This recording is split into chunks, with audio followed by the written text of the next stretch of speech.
What's up, guys? Welcome to my next installment of my Dark Souls guide. Today we're going to go up and clear out the rest of that Undead Church and see what kind of stuff we can find in there. And I just want to kind of show off this Hollow Soldier build. Got a lot of different pieces of the Hollow Soldier armor. And since we put the points in for it, we're going to try out the Drake Sword too, just for a little bit. Like I said before, I want to use other weapons, but we'll just do this for this shorter episode. And I also put a couple more points. I put a few points into Faith so that if we have enough souls, we might be able to buy something from Petrus when we unlock the elevator up there. So I don't want to kill the boss today. I don't want to kill the final boss in the Undead Church, but I do want to clear all the way there. Just because we'll unlock an NPC, and then we'll also unlock that elevator back to Firelink Shrine. And that's going to help us out a lot, just because we'll be able to go back and buy things or talk to NPCs as we need to. Oh, looks like these hollows, it's kind of a rare drop, but they'll also drop Titanite shards. But anyhow, we're going to hit up Darkroot Garden before we take on the boss of this area, just because it'll give us a little more treasure and souls to level up with. So here we see the side entrance to the Undead Church. And you can see across the way is what looks to be some kind of doorway. That's where the elevator is. And you see this large knight over here. As soon as you walk into his view, you'll get his attention. So it's a little bit easier to fight him out here just because you have more room. These guys do hit hard, but I think they're more intimidating than they actually are. The only thing you have to look out for is sometimes they will swing once, and sometimes you'll see that same wind up, like they're going to do one swing but they'll do two. So just be careful, watch their moves, but you can see, especially with the Drake Sword, he doesn't have that much hit points. He goes down pretty quick, and he will 100% of the time drop this Titanite shard. But once you get him to down to about 10% or so, he'll also try to Estus Flask, and that's another easy opening to get some damage in. But just kind of circle around him, block if you need to, but you saw there he wasn't too bad. So around the front of the church here, past these pews, you'll see some of those Balder Knights. That's where we opened the gate and got the halberd and everything before. So that's like the front entrance. And if you look up here in the upper area, you'll see what's known as a channeler up there. He looks like some sort of church deacon, and he's got like a trident. So be careful if you get into range of him, because he is a caster, so he will throw some spells down your way if you get kind of like past this area where these first two pillars are. So over here, this knight was guarding this little altar area, and you see another statue with a woman and a child and these murals on the side. I can't really tell what they are. It kind of looks like a man sort of making a sacrifice to some sort of bird or dragon. It's kind of hard to tell. Anyhow, see this corpse here, and you'll note that the corpse has a loincloth, but it also has something covering the chest region, and that's kind of an indicator that this may be a female. We see it's got the Firekeeper soul on it.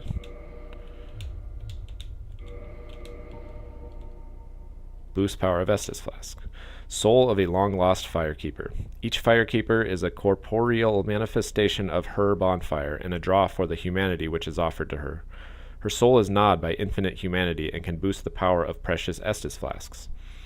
It can be used to gain humanity and restore HP at the cost of losing the Firekeeper soul to enforce the Estus Flask. So you can use it to gain humanity and restore HP. I highly recommend not doing that, because you can use it at a Firekeeper to increase the power of your Estus Flask. So we see here that Firekeepers are a draw for humanity. So infinite humanity is gnawing at her soul. And we'll see that there's a Firekeeper below Firelink Shrine. So these Firekeeper are women, and they tend to the fires. And it's interesting that we kindle the fires with humanity too. So it's almost kind of like feeding into that humanity surrounding the Firekeepers. So here's the elevator down to Firelink Shrine. We'll take that in a moment, but first we're going to go up and clear out whatever's upstairs. Be careful here. There's another Balder Knight. He's going to be pretty nasty, especially if they start parrying you, so just be careful. So here, we're going to meet that channeler. You want to kind of get close to draw him out, and he will come around the corner, but just know that there's a lot of hollows in this room. You can see him doing that dance too. That dance will boost his attack as well as the enemies around him. So once you reach this threshold, a bunch of hollows will come attack you. So if he's buffed them like that, normally they won't do much damage, but they can do a pretty decent amount of damage buffed by him. So you want to really be careful. If you get closer, he'll stop casting spells and he'll kind of come around the corner. Just watch those hollows because they will come too. So sometimes if he doesn't come, you could just kind of draw the hollows out. You can one-shot him, especially with the Drake Sword like this. This is also a good area to use the special power of the Drake Sword. So you can see that powerful R2 blast when you're two-handing just goes in a straight line and can really take him out. So perfect place to use it. Look at that. Just killed 6 of them. So very good situation to use that in. And then you can come around here. Low HP, but notice that he didn't stagger. He has really high poise, so if you're trying to use something that has less damage, like kind of like how I was using the rapier earlier, just know that he will hit you through your attacks. So it's hard to stagger him. He will not respawn, so once you kill him that once, it's fine. Go into this room, find another soul item. You can kind of look out the window and see that area, bridge area where we crossed over. And the abandoned church over there where we met Andre. So there's not really much more up here. You can go through here, this stair area that will lead you up to the boss, which is on the roof. But we're going to go over here, just clear out this one last Baldur Knight, and then we are going to see there's going to be one treasure and an NPC that we can meet, a very important NPC. You can kind of notice you can see through that wooden area. This one you cannot, so that one doesn't break. So come over here. This corpse should have a humanity on it if I remember right. Yeah.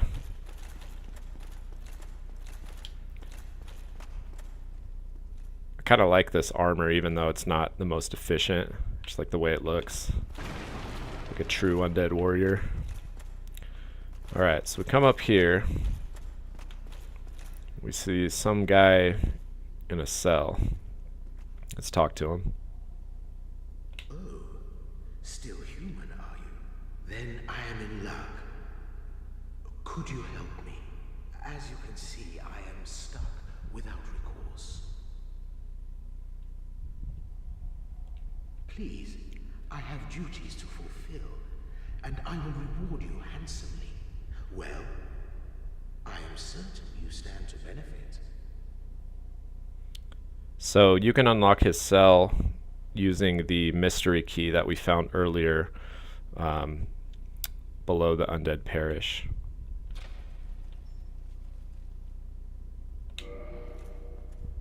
I am not 100% sure if the master key will open that door. Thank you. Yes, sincerely. I am Knight Lautrec of Karim. I truly appreciate this, and I guarantee a reward. Only later.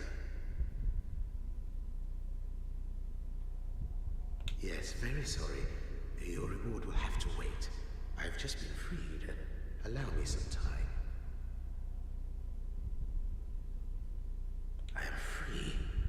Now, I can get back to work. I am free. So, yeah, he's offering us a reward, which is nice, but the line, "now I can get back to work," it sounds sinister. Not unlike most of the characters we've come across so far. So, once again, you can go up there and get to the boss, but we're not going to go there yet. We're going to take that elevator down back into Firelink Shrine and just get a little more dialogue from the NPCs, mainly the Crestfallen Warrior, and then we'll also go back and Lautrec will be there. We'll talk to him.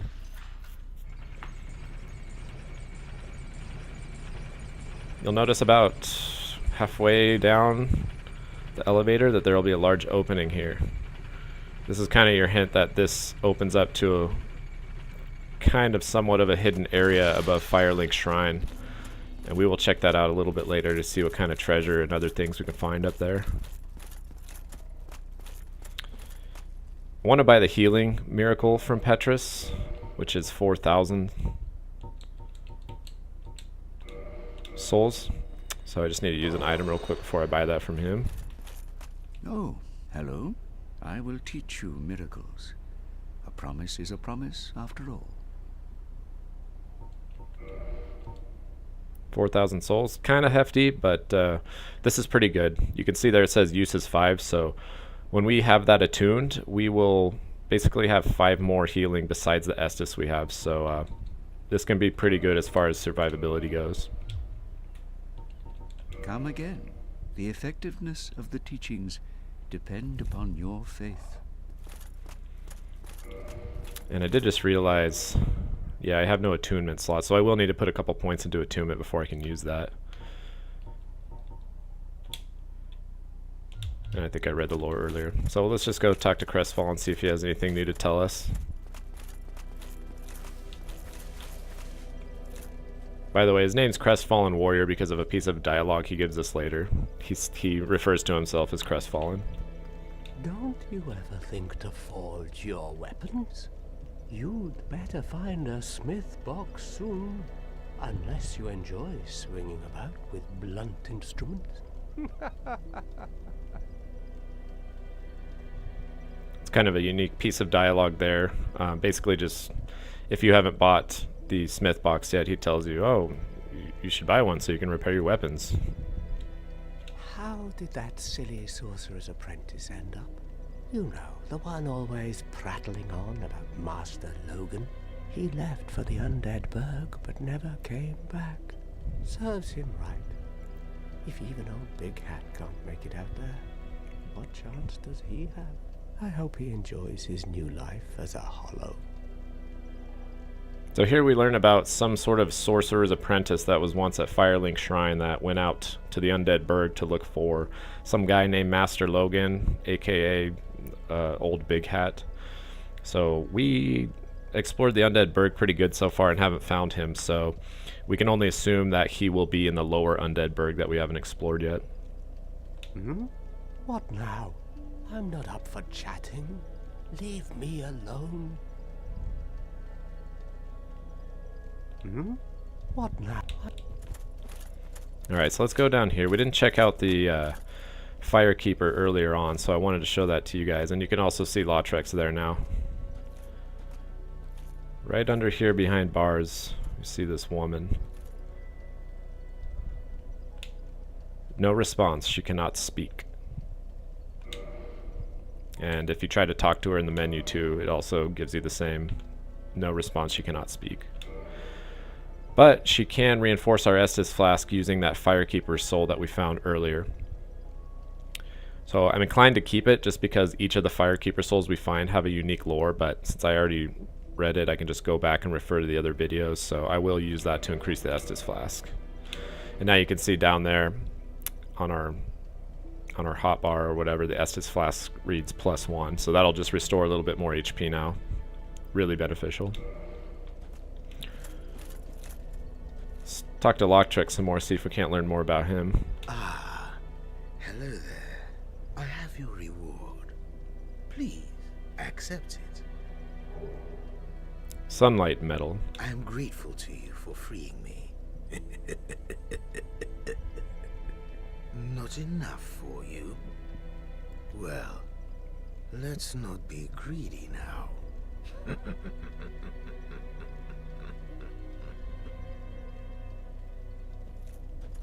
Very sinister laugh. Not really seeming like a good guy at this point. By the Lords, your face. Your humanity is really slipping, but there are methods. Most fools have more humanity than they know what to do with. Now, who do you imagine will make the best use of it? Hmm? That's a unique dialogue that he gives to you if you're hollow. He won't tell you that if you're human. And it just kind of shows more into the dark nature of Lautrec, saying, you know, most fools have a lot of humanity, and kind of insinuating that he may know more what to do with it than they would. So it kind of hints that he might murder people for their humanity. And that could be why he was in jail. You again. What is it? Our futures are murky. Let's not be too friendly now.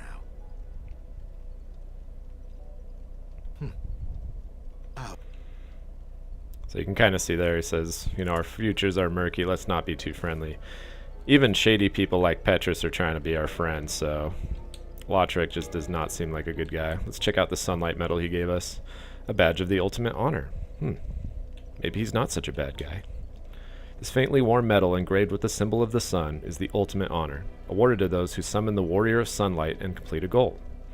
The symbol represents Lord Gwyn's firstborn, who lost his deity status and was expunged from the annals, but the old god of war still watches closely over his warriors. So we hear more about Lord Gwyn and his firstborn, who apparently was also of deity status like Lord Gwyn, but for some reason was expunged from the annals, meaning erased from the history books. So for some strange reason, Lord Gwyn's firstborn did something to be, you know, possibly banished and unwritten from the history books. But it says the old god of war still watches closely over his warriors. So that maybe hints that Lord Gwyn still watches over this, you know, excommunicated son or daughter. Kind of vague, but that's kind of what it means. So we're seeing the sunlight medal also as a, you know, as honorable. You know, if you use the white sign soapstone to, if you summon someone of the right covenant, you'll get a sunlight medal. So it's this honorable thing, people helping each other. So why does Lautrec have it? Because he does not seem honorable. It kind of lends more to the fact that maybe, you know, maybe he stole it, maybe he murdered someone and took it from them. It doesn't seem like something he would earn honorably. Okay, so that's pretty much all I wanted to show for this episode. I just wanted to clear up to the boss in the Undead Church and unlock Lautrec. See if he has anything to say. Oh, hello. Miracles? I'm afraid that may be difficult, for our missions are sacred. Come again. Yeah, I thought maybe he might say something about Lautrec. But besides just clearing out the Undead Church and showing the dialogue with Lautrec and Crestfallen, I just wanted to show you a short farming route that I like to use at this point in the game. It's not completely necessary. You know, you could potentially move on, especially if you have the Drake's Sword. It's pretty powerful, but doing this small route can really be beneficial right now before you move on. And so just doing it a few times even can really help the progression of your character. So I just wanted to show you. I probably like to do this route a little more than it's healthy, but I just like to try out different weapons and upgrade them as I go. So assuming you came in from the bonfire and you went up here, you would have killed a Balder Knight right there on the stairs and then one up by where Lautrec was. So if you come down here, you'll see that there are 3 Balder Knights in this room, which is kind of this front lobby area of the Undead Church. So you can just kind of carefully pull them one at a time. And these guys will drop items. They'll drop Titanite shards regularly, and they will also drop their set items. So you'll find, you know, Balder helm, Balder armor, Balder gauntlets, everything. And then they also drop, I believe it's either 1 or 2 kinds of weapons. One of which is called the Balder side sword, and it's a really good weapon. I believe it's one of my favorites in the game. I think they also drop rapiers too. If you didn't purchase that yet, you can get them from these guys. But overall, just coming through, killing the hollows, killing these Balder Knights, coming back out here. There's 2 more Balder Knights, the ones that we saw that we killed on our way into here. So in total, there's 7 Balder Knights. So, you know, if you have a higher humanity, like I have 6 right now, that having higher humanity will actually up your item discovery. So check the status screen. So you see over there, item discovery. So right now it's at 186. So to give you an idea, if you die, if you're at base level 0 humanity hollow, you have 100 item discovery, so that's the base. So at 6 humanity, I have almost double what the regular item discovery would be. So that can really help you around here to kill these Baldur Knights and get armor upgrades, and then of course Titanite shards.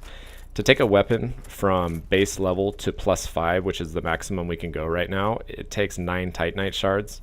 So usually I can, you know, do this run, get 2 or 3 Titanite shards, and then have enough souls to buy the rest, or at least close to the rest, when I get back to the bonfire. So, you know, you can potentially run this 2, 3, 4 times and upgrade at least 1, if not 2 items to +5, which are more than sufficient for clearing Darkroot Garden and the boss in the Undead Church. So just goes to show, this is a good route. You only have to do it a couple times. You know, like I said, I like to do a little bit more than that, but it could just really help you out if you're having a hard time, or you just want to be a little more prepared progressing forward. Some weapons that I will be upgrading, I'll probably do some off-screen farming and upgrade the Claymore and the Halberd. I want to try some different stuff though too, like I said. I might upgrade some armor too, but I'll probably after this do some off-screen farming and do that stuff. So I will probably upgrade the hard leather armor just because it has good poison resist, and we're going to end up going to an area later on that has a lot of poison going on. So I might throw a few Titanite shards at that too. We'll see. So. Alright, there's also an NPC across this bridge, but we'll just talk to him next time before we go to Darkroot Garden. Also, I think right now I'm going to put a couple points into attunement so we can equip that Faith spell, if that's enough for me to level up. Just need a little bit more. Well, anyway, like I said, I'm going to be doing some off-screen farming, so that'll give me enough so that I can equip that Faith spell. Anyhow, guys, I think we'll end the episode there. So if you enjoyed the episode, let me know. If you want to see me use any weapons or armor specifically, let me know. And like I said, next time we'll check out an NPC and head down into Darkroot Garden. Thanks for watching.